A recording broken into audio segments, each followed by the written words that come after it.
A história da África é conhecida no Ocidente por escritos que datam da Antiguidade Clássica. O homem passou a estar presente na África durante os primeiros anos da Era Quaternária ou os últimos anos da Era Terciária.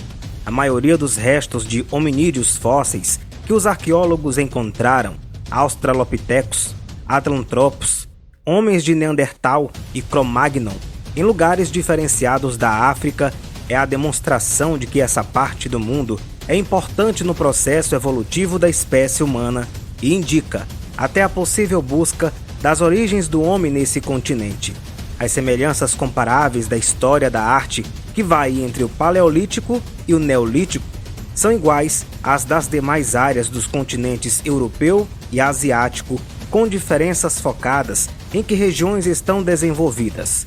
A maioria das zonas do interior do continente, meio postas em isolamento, em contraposição ao litoral, ficaram permanentes em estágios do período paleolítico, apesar da neolitização ter sido processada no início de 10.000 anos antes de Cristo, com uma diversidade de graus acelerados e com muitos mistérios que despertam a curiosidade de muitos mundo afora.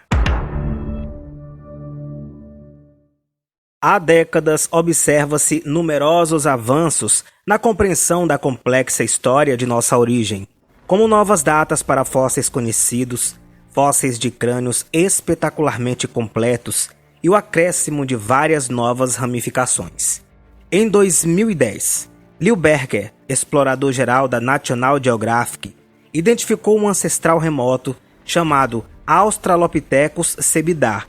5 anos depois, ele anuncia que o sistema de cavernas berço da humanidade da África do Sul continha fósseis de uma nova espécie, chamada Homo naledi, um hominídeo cuja anatomia em mosaico se assemelha à do homem moderno e a parentes muito mais antigos.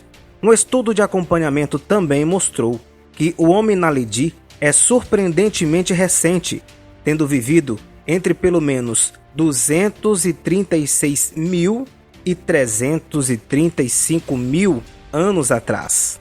Embora primitivo em alguns aspectos, o rosto, o crânio e os dentes, visto na imagem, mostram características modernas, suficientes para justificar a colocação do Homo naledi no gênero Homo. O artista John Gurt passou cerca de 700 horas reconstruindo a cabeça a partir de varreduras ósseas. Ele inclusive utilizou pele de urso no lugar dos cabelos. Encontrados em uma ampla área das savanas africanas, os baobás são conhecidos pelos troncos volumosos e considerados por muitos as maiores e mais velhas árvores do mundo. Dentre elas, uma das mais famosas, se não a mais famosa, é a grande árvore de Zimbábue, para a qual cientistas afirmam ter agora conseguido verdadeiramente determinar a sua idade. Diferentemente do que se pode fazer com outras árvores, para se definir a idade dos baobás, não é possível contar os anéis da madeira, uma vez que em alguns anos eles não são formados, e em outros os baobás formam mais de um. Por isso, em um novo estudo, pesquisadores se voltaram para a datação por radiocarbono.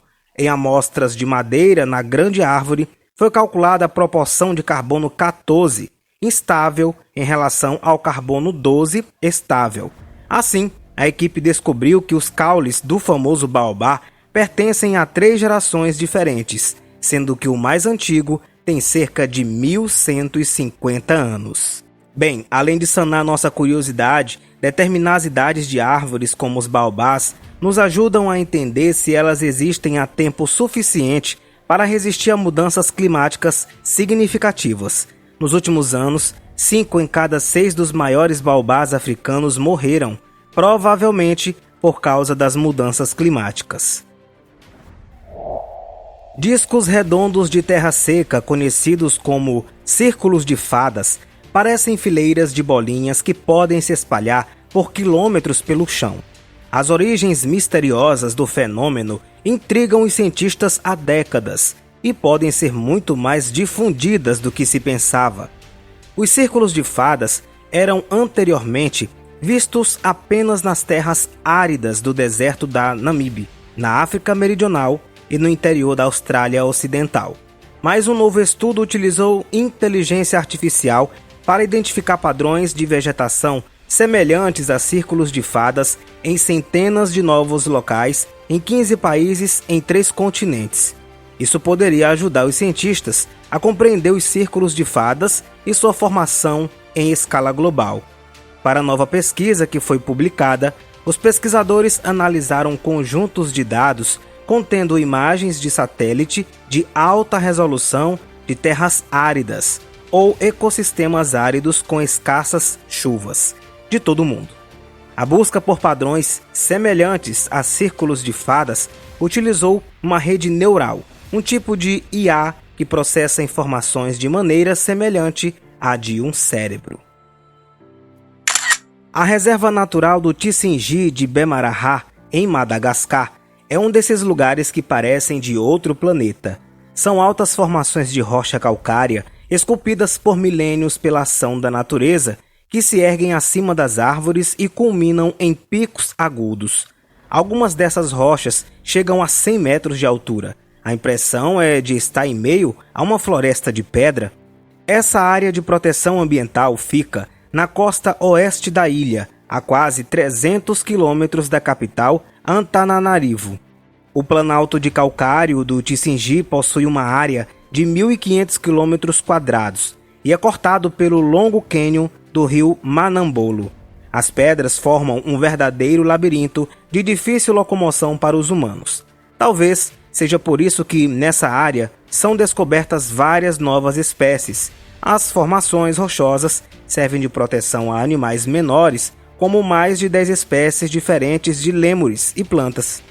Aliás, toda a ilha de Madagascar abriga uma rica biodiversidade, sendo que 90% das espécies encontradas por lá são endêmicas, ou seja, não existem em nenhum outro lugar do mundo.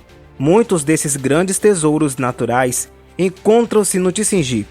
Por toda a sua beleza e por seu importante habitat de vida selvagem, o Tisingí de Bemaraha foi declarado Patrimônio Mundial da Humanidade pela Unesco. Um desenho gravado em um dos templos dedicado à deusa Hathor do Antigo Egito é conhecido como Lâmpadas de Dendera. Isso porque 2 objetos retratados se parecem com lâmpadas com um filamento elétrico dentro delas. A descoberta deu início a uma teoria da conspiração defendendo que no Antigo Egito já se empregava algum tipo de eletricidade. Entre os que adotaram essa teoria está Eric von Däniken, autor do controverso livro Eram os Deuses Astronautas? Já os historiadores especialistas no Antigo Egito interpretam a imagem da estrutura em forma de bulbo como sendo o útero de Nut, a deusa do céu, que também é uma representação comum da noite. Segundo eles, o desenho pode representar o sol nascente percorrendo a noite. Inscrições em volta da Lâmpadas de Dendera reforçam essa interpretação, já que elas se referem ao sol nascente que brotará de uma flor de lótus na forma do deus serpente Sematawi. Mesmo com a explicação dos egiptólogos, os desenhos continuam gerando controvérsias. Muitos teoristas da conspiração não se convencem da hipótese apresentada pelos historiadores, preferindo acreditar que os antigos egípcios dominavam a tecnologia da energia elétrica. Apesar disso, não existem evidências científicas que apontam para essa possibilidade.